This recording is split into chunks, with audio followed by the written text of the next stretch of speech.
Courtney. Welcome to Thursday Thrive. This is a series featuring people who have overcome adversity. If you want to know more about what it means to thrive or to see more stories, then check us out at edmondco.co. I hope you enjoy this story. I'm Sheena, and this is my story. I was born in Hickman, Kentucky, and I lived there until I was 6 years old. Then we moved to Union City, Tennessee, a whole whopping 10 miles away. And I lived there from the time I was in first grade until seventh grade. During that time, I had a normal childhood. I played with my brother. He annoyed me because he's 6 years younger, so he aggravated me. He tried to get me in trouble, just normal sibling stuff. But apparently I did something right, because he always tells me how much he admires me, and that the fact that I taught him how to read, which is great. Those get good feels off of that. But I was super competitive in sports, and I'm still competitive to this day in anything. I mean, someone could say, let's have a hot dog eating contest, and I would try to win it because I'm that competitive. It's scary. I played sports. I was really, really good at school, but now just thinking back on all of that, because during that time, because I lived in that house, so I know that abuse happened when I lived in that house. So during that time, from when I was in kindergarten to seventh grade, I think back on just me as a person, and I was competitive, because if you're really competitive and you always win at things, then people think that you're great. You don't need any assistance. And so if I didn't need any assistance, then no one would come and ask me all these probing questions like, well, you've gotten the D's and C's in school. What's going on there? How's your home life? So if I had A's, straight A's, and I never got in trouble in class, then my mom goes to the parent-teacher conference. Sheena is amazing. She's one of the top in the class. She never gets in trouble. She tries to help other children. This is great. We really don't have much to talk about. You can actually leave. As compared to me having subpar grades and my behavior not being great, then they're gonna pick and probe and try to figure out what's really going on in my life. And then in my head, oh, I can't have that happen. Someone's gonna know my secret. So I think that is a lot of the drive that I had then, just because, my mom taught me, you go to school, you be smart. She's one of the smartest people that I know, but I had that extra edge of, if I am perfect, then no one messes with the perfect child. They just go along, and you worry about the squeaky wheel. You worry about the people who are always getting in trouble, or their grades aren't great. Then you think something is happening in their home because their grades aren't good. Can't be the good kid. So that was, during that time, I think about that. And then once I moved to Minnesota in seventh grade, that was just not a good time. And we had moved out of the house, so I was still just dealing with I think maybe separation anxiety, but not realizing it, even though it was a bad place for me to live, because the abuse happened. But just having separation anxiety from it, because even though bad things happened there, that's the only thing that I knew, or from when my memory kicked in, because I moved there when I was 6. I remember being in other places, but not really feeling like it was home.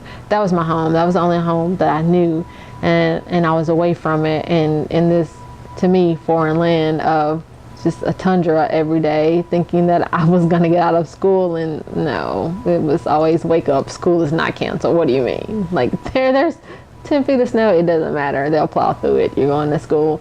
But when I moved back to Union City when I was in 8th grade, I think that's just when 8th grade and then going into high school, you become more aware of your body. You become more aware of your friends' bodies and guys' bodies and appearance. And that's when the parts of the abuse for me, for like body image, kicked in, because I've always been, I'm short, I'm 5'2", but I've always been smaller. Like, I've never been, overweight or anything, but it was still, for whatever reason, like, I didn't like my body, or I didn't like my face.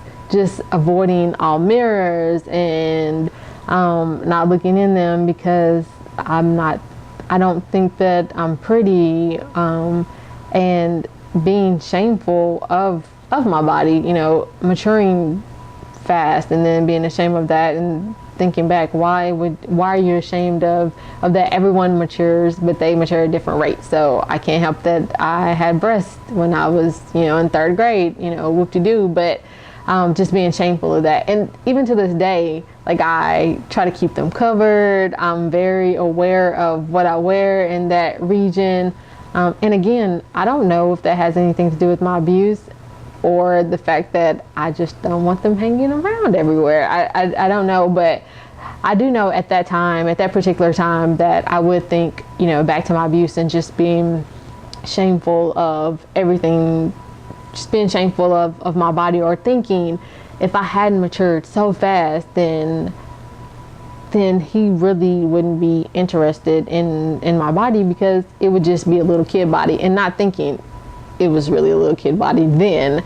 But just having battles with myself that somehow, some way, on some level, it was my fault because I had breasts, or my body was a bit shapely then. And then even fast forwarding to college, when I was in college, I remember one year, the 4th year that I was there, which should have been my last year, but I went 5 years because I didn't take a semester off, but I took 9 hours, which were 3 classes.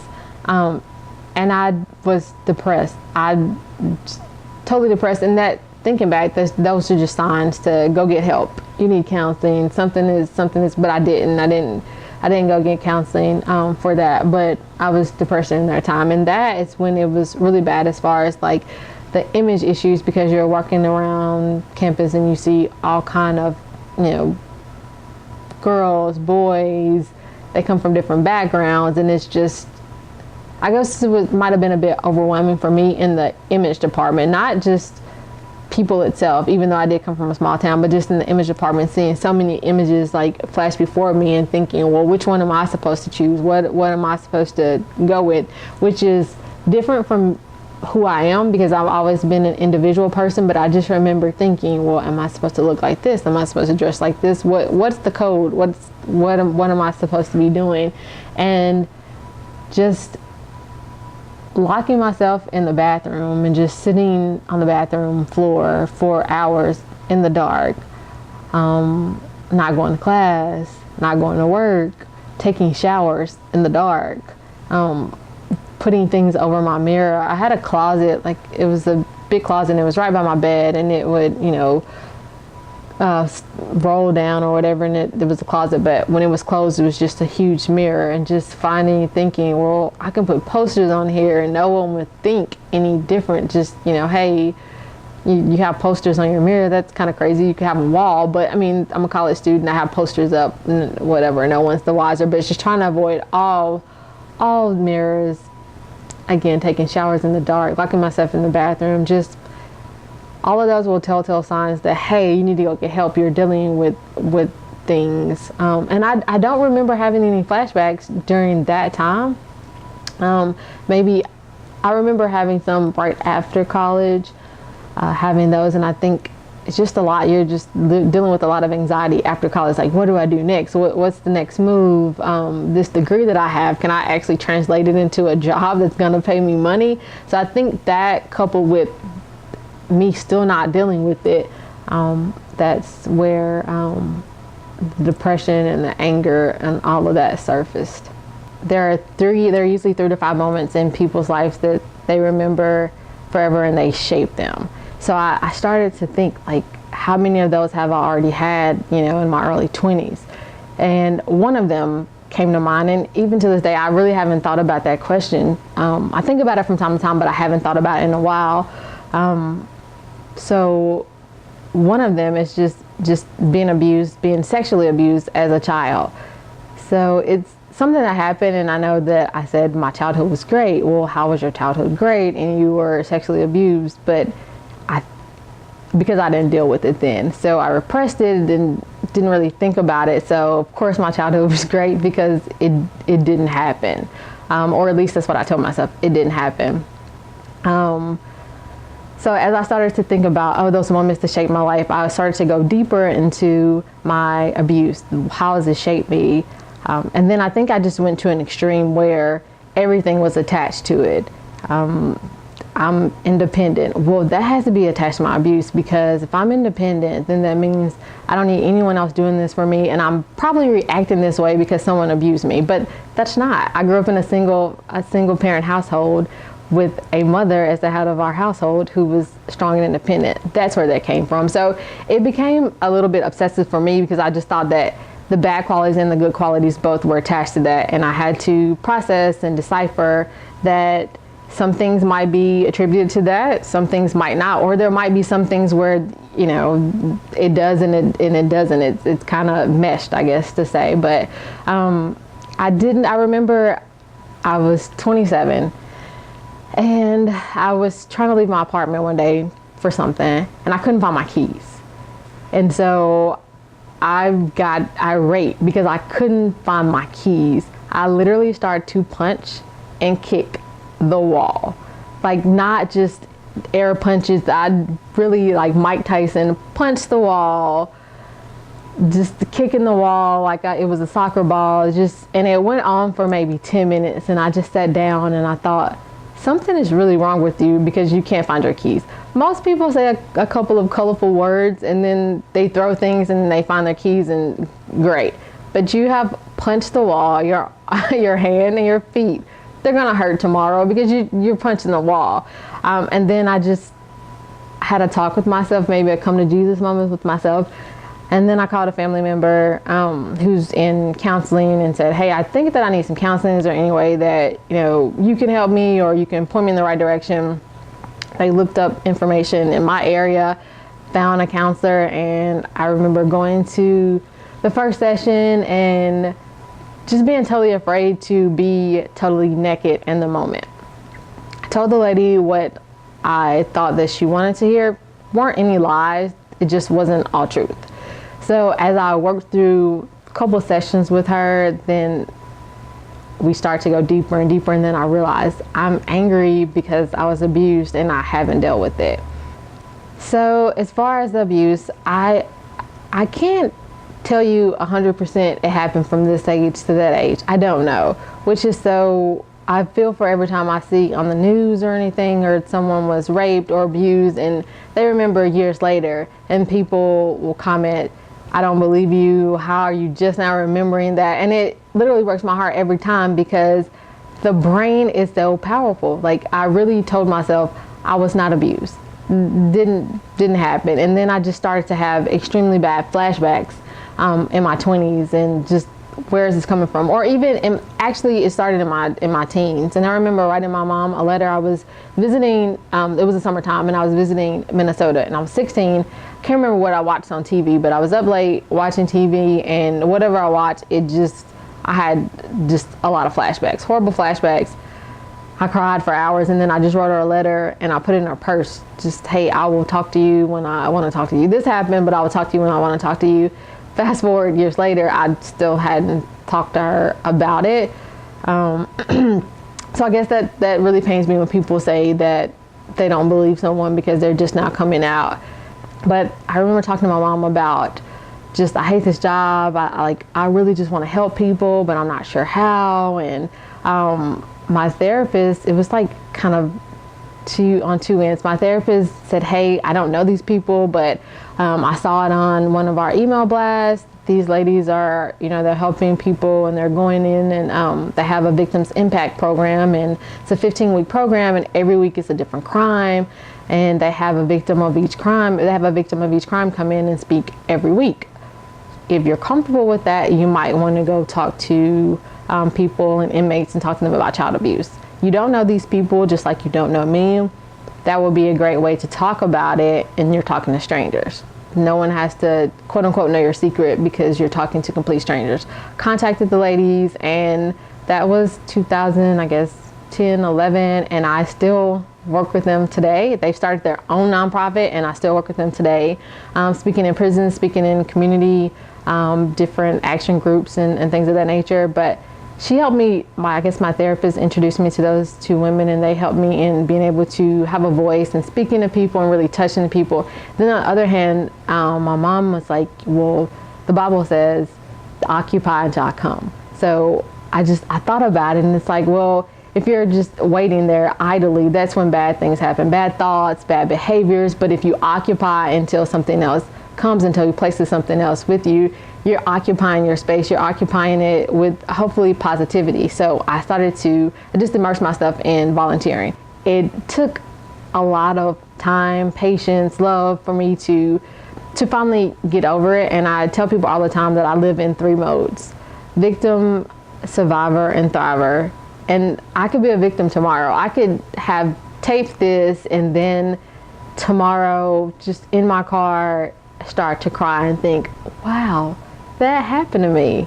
This sucks. Life is awful. Why me? Why did this happen to me? Could have happened to someone else. There are plenty of other bad people in the world that just on and on and on, and woe is me. And then I might get home and take it out on my husband. Like, you left the toilet seat up. What is wrong with you? Just because I'm living in victim, I'm living in victim mode. And I tell myself that it's okay to live there. It's okay to live in that space for just a little while. I have to get it out. And then I move myself over to survivor.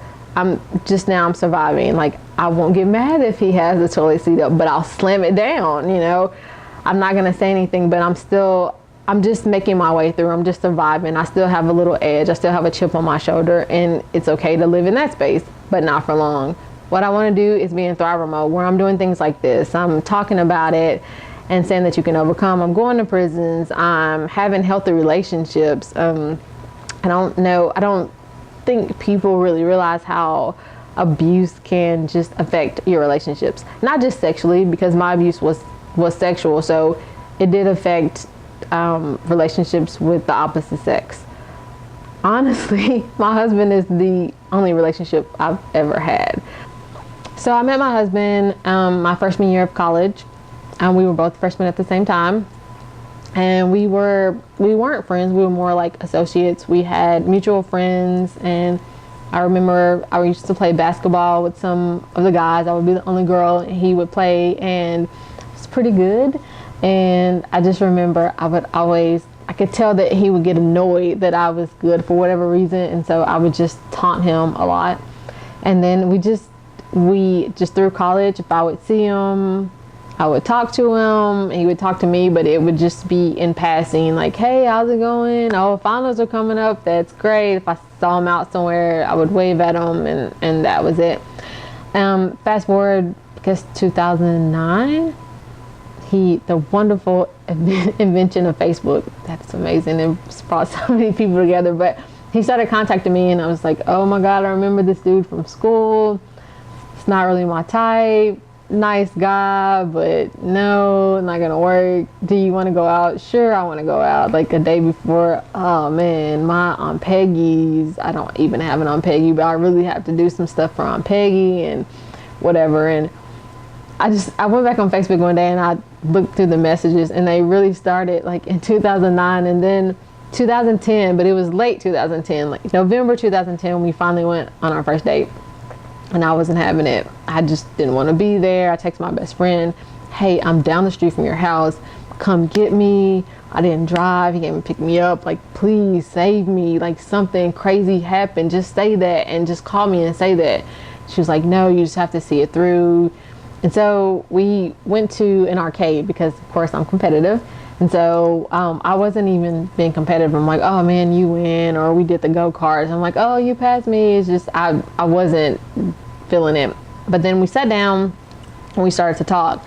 And I thought, wow, I've wasted an hour and a half of his time and my time because I've been just a rude person, and I felt really bad because I'm like, he's a really great person. So from then I'm like, well, hopefully he calls me again. I don't know why he would, but hopefully he'll call me again, and he did.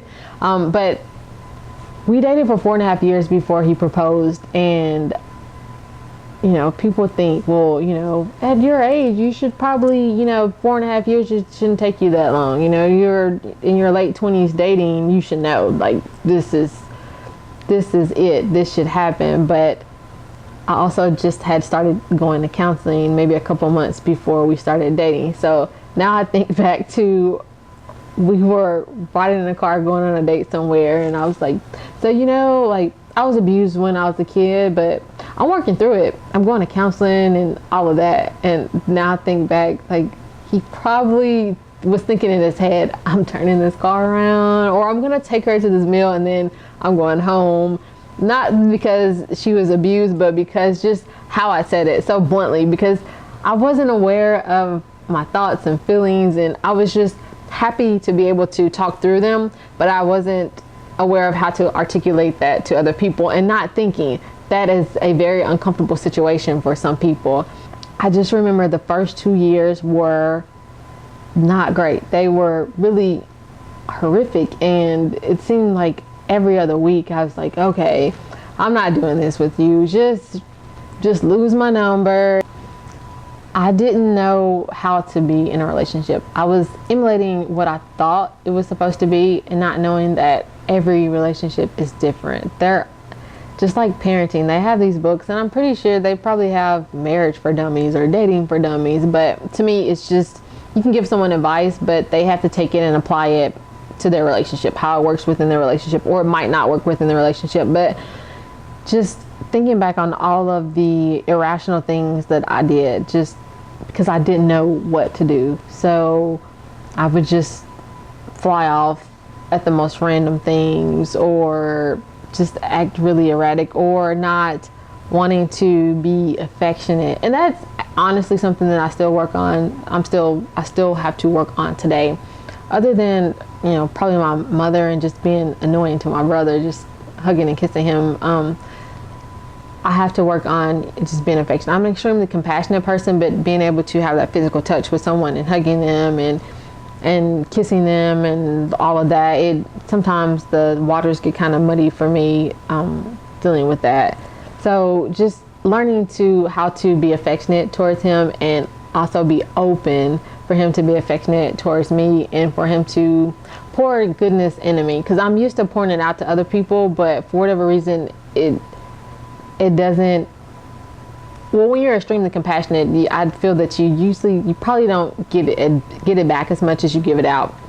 I get that. That's just who I am. I was put here on this earth to be really compassionate. But also, when someone is trying to give it to you, be open to receive it. And I wasn't open to receiving it. And I think that's why we had so many clashes. And I think back now, it's like, wow, why in the world did he stay? It's not even that I wasn't the best mate. I was not a good mate. I was just fumbling through, just trying to figure out, what am I supposed to do? What have I seen other people do? And just thinking back, like, oh, well, I saw so-and-so do this, so I'm going to do this. It made no sense at all, but just not knowing what I was supposed to do. But somehow, some way, we got over it. That was the start of my counseling. And I think just as I went through my counseling sessions and started to do volunteer work, that I slowly came around, that I felt like I was so damaged, that I was a damaged person. And then for whatever reason, I'm just a non-traditional person in a lot of senses. So I had those two strikes against me. So I'm thinking, there's absolutely no way in this world that someone is going to put up with me being damaged, and then me being non-traditional. Like, not only are you damaged and we have to deal with all of this, but you can't even cook a meal? Like, no, why would I ever want to be with you? But there's someone out there for everyone, I guess. And I feel like he was specifically made for me, to be patient with me through all of the mess that I put him through the first 2 years, and come out on the other side and actually get down on one knee and think, I really do want to spend the rest of my life with this person. I don't wear the abuse as a badge, but I wear the fact that I overcame it as a badge, because I just when I think of things that I'm trying to accomplish in life, and I think, oh man, I can't do that, or what if I fail, or all the countless things that I can think of that, are doubtful and fearful, and anything negative that takes me away from doing that. Then sometimes I do go back. I put myself back in those. It's not a flashback. It's not something that I see on TV. I purposely put myself back in that space and think, look where you came from. I mean, you at least have to give it a try. because you've been through what, in some instances of my life, I can think about what felt like hell, and just the shame and the worthlessness. But now, like I said, I'm married and I have someone who tells me that they love me every day. My advice for anyone that has been taken advantage of, I won't even say abused, but taken advantage of, and just know that it is completely normal to feel unwanted, to feel worthless, to feel ashamed of what happened, or to feel that it was your fault. All of those actions, thoughts are normal, but the biggest thing is telling someone. It doesn't have to be a therapist. It can be a friend. It can be a closest friend, someone that you really trust, because I think one of the most damaging things is to tell someone and they don't believe you. So make sure that it's someone that you completely trust and they have your back regardless. But just being able to work through all of it, and know that it's going to take time. It might take years. Or to know that if you were if you were a burn victim, then you have scars and you have pictures of your progress. Or, I had third-degree burns and look how my arm looks, and then they did a skin graft and it looks this way, and then they kept doing skin grafts, and I'm, hey, you really can't even tell that I was burned. Like, I have this scar, but other than that, I'm great. Just realizing that there aren't any before or after pictures. There aren't any. And people will really think that you're normal or you are normal. People will think that you're perfectly fine if you portray to them that you are, which I did. But it's okay not to be. It's okay to let your guard down and really experience people, the good, the bad, all of it, to be trusting of people, even though you were taken advantage of.